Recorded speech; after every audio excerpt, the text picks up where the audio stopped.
नमस्कार, मी Vishwajit. News अनकटच्या sports अपडेटमध्ये आपलं स्वागत. जाणून घेऊयात क्रीडा विश्वातील काही महत्त्वाच्या घडामोडी.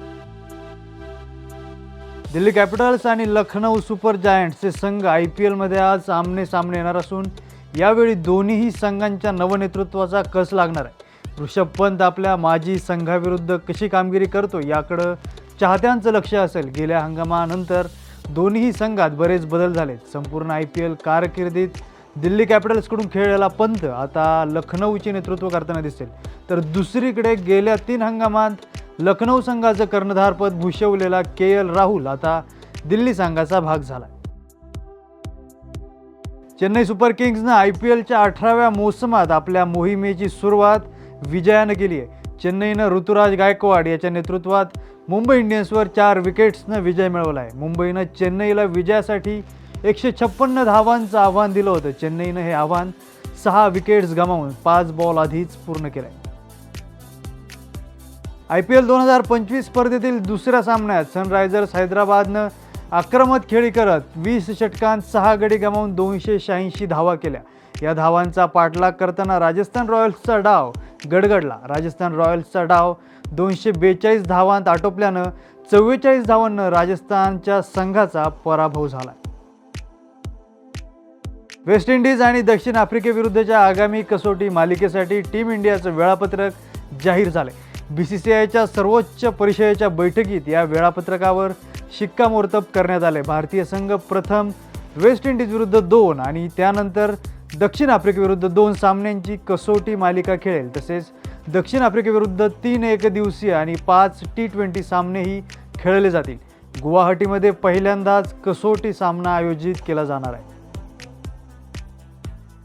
TB मुक्त भारत मोहिमेच्या जनजागृतीसाठी मुंबईत खास T20 क्रिकेट सामना खेळवण्यात आला. या सामन्यात विविध पक्षांचे नेते आणि बॉलिवूड सेलिब्रिटी सहभागी झाले.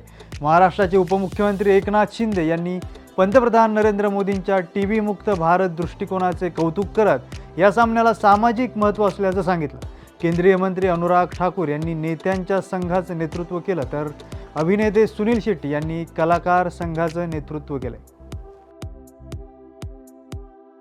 आगामी काळात ICCच्या 3 क्रिकेट स्पर्धा खेळवल्या जाणार असून त्यापैकी एक स्पर्धा म्हणजेच महिलांचा वन डे वर्ल्ड कप येत्या सप्टेंबर-ऑक्टोबर महिन्यात ही स्पर्धा खेळवली जाणार असून विशाखापट्टणम येथे उद्घाटनीय लढत खेळवली जाणार आहे. या स्पर्धेतील सामने विशाखापट्टणमसह गुवाहाटी, मुल्लानपूर, इंदूर आणि तिरुवनंतपुरम येथेही खेळवले जाणार असल्याचं BCCIकडून सांगण्यात आलं. मात्र याबाबत अंतिम कार्यक्रम लवकरच जाहीर केला जाणार आहे. गतविजेत्या पुणे ग्रामीणसह मुंबई शहर पश्चिम, पुणे शहर यांनी महिला विभागात, तर पुणे ग्रामीण, मुंबई उपनगर पूर्व, कोल्हापूर यांनी पुरुषांमध्ये राज्य अजिंक्यपद निवड चाचणी कबड्डी स्पर्धेत उपांत्यपूर्व फेरी गाठली. महिलांच्या उपांत्यपूर्व सामन्यात पुणे ग्रामीणनं सांगलीला 54-16 असं पराभूत करत उपांत्यपूर्व फेरी गाठली.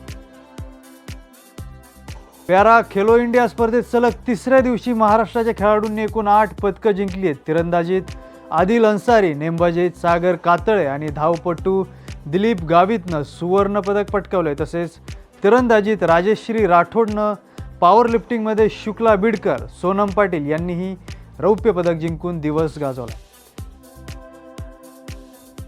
या बातमीसह स्पोर्ट्स अपडेटमध्ये इथेच थांबूयात. पाहत रहा न्यूज अनकट.